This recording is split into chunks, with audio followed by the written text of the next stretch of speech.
nacional. Agora, se possível, como é que a gente pode explicar a ação da ENAMAT e a agilização dos processos? Como é que se transforma o aprendizado contínuo, a formação continuada, o aperfeiçoamento em uma duração razoável dos processos? A questão da formação do juiz, ela não fica só voltada para a formação inicial, para o ingresso na carreira da magistratura. É preciso que o juiz tenha um contato permanente com a escola, num aperfeiçoamento que vai durar enquanto ele integrar a carreira da magistratura. Há um compromisso maior hoje, e essa é uma questão que não vem de agora. A reforma constitucional trouxe em nível constitucional uma mudança de comportamento, elevando em nível constitucional, mas há um sentimento da sociedade com relação ao comprometimento com a razoável duração do processo, com um curto espaço de duração do processo. Essa é uma grande, vamos dizer assim, aspiração social. O fenômeno da morosidade da justiça não é, naturalmente, uma questão só nacional, só brasileira. É uma questão mundial. E no século XX, século XIX, no final do século XIX e permeando o século XX, há diferentemente de momentos anteriores da nossa história, há uma preocupação e uma constatação sobre morosidade da justiça, né? Rui Barbosa já dizia outrora que não há injustiça maior do que a lentidão do poder judiciário, né? Quer dizer, justiça tardia seria a consagração da própria injustiça. E essa foi, naturalmente, a grande cobrança do século XX. Não é? Dizia-se que não é, se notabilizou o poder judiciário, a atuação dele, pela morosidade.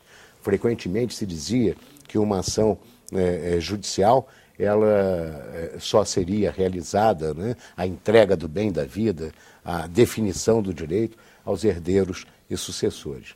Isso realmente provocava naturalmente uma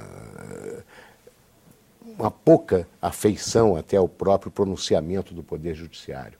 Na década de 50, não é, com o Conselho da Europa, e em 1969, com o Pacto de San José da Costa Rica, do qual somos signatários, né, que começa naturalmente uma discussão sobre a pessoa humana, né, sobre direito humano, né, direito fundamental.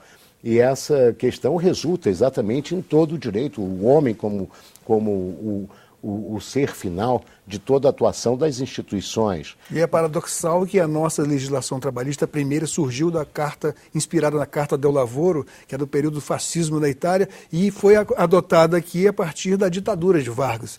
Depois tivemos um período de exceção, em que, evidentemente, a justiça sofria todo tipo de injunções e pressões políticas, né, da época do período, digamos assim, da ditadura. E agora vemos um novo despertar da justiça, ela ganha prestígio junto com isso. Né? Sim. Na realidade, nós temos assim umas histórias sobre a nossa formação com relação ao direito social e nos vinculam sempre que o direito social brasileiro, a inspiração da própria consolidação das leis do trabalho, ela tivesse uma inspiração fascista. Na realidade, talvez o modelo fascista inspirado na fosse até avançado CLT, paradoxalmente. Não, pelo contrário, ela estaria restrita só ao direito sindical. Né? Porque o direito social, o direito individual, o direito material do trabalho, ele tinha uma vinculação muito maior à questão social que surgia na época. Ela tem uma influência geral, uma influência da Rerum Novarum, né, das coisas novas. Da encíclica. Exatamente, da encíclica Rerum Novarum, não só o movimento social da Igreja, mas os ideais de valorização do trabalho e até o proletariado no Manifesto Comunista, né? Tudo isso tenha sido um arcabouço que tenha gerado a atuação e o início, a proteção do trabalho. E, é claro, ela foi implantada coincidentemente no regime Vargas, né? Que era um regime que realmente era um regime ditatorial no Brasil na ocasião e tinha uma inspiração também mais de exceção com relação à questão política. Mas foi um dos grandes avanços a implantação do direito do trabalho e o desenvolvimento, a evolução do direito do trabalho no Brasil nesse período. E a Justiça do Trabalho sempre demonstrou que a sua eficiência dentro de uma celeridade na sua atuação era um dos ramos do Poder Judiciário, cuja atuação, inegavelmente, sempre foi muito mais rápida, muito mais séria que outros ramos do Poder Judiciário. Né? Mas é verdade, a questão da morosidade da justiça, o conteúdo do pronunciamento judicial era muito mais defasado no tempo e se impõe que haja naturalmente uma mudança de conduta, uma mudança de paradigma. Não é porque o século XX, né, com o volume de processos, a questão do acesso à justiça, e as relações do trabalho mudaram muito, processual, né? O formalismo do processo, a multiplicidade de recursos e culpavam uma litigiosidade excessiva, né? Na realidade, tudo isso é uma questão pontual. É claro que existe no Brasil uma demanda muito grande, né, na ação judicial. E também nós vivemos numa população de quase 200 milhões de habitantes, né? Duas questões do momento, ministro, que têm sido bastante comentadas na imprensa, de uma maneira geral, são a subcontratação e a terceirização e como os tribunais do trabalho estão lidando com isso. É uma questão séria, né, que é preciso ampliar o debate em todos os segmentos da sociedade, né?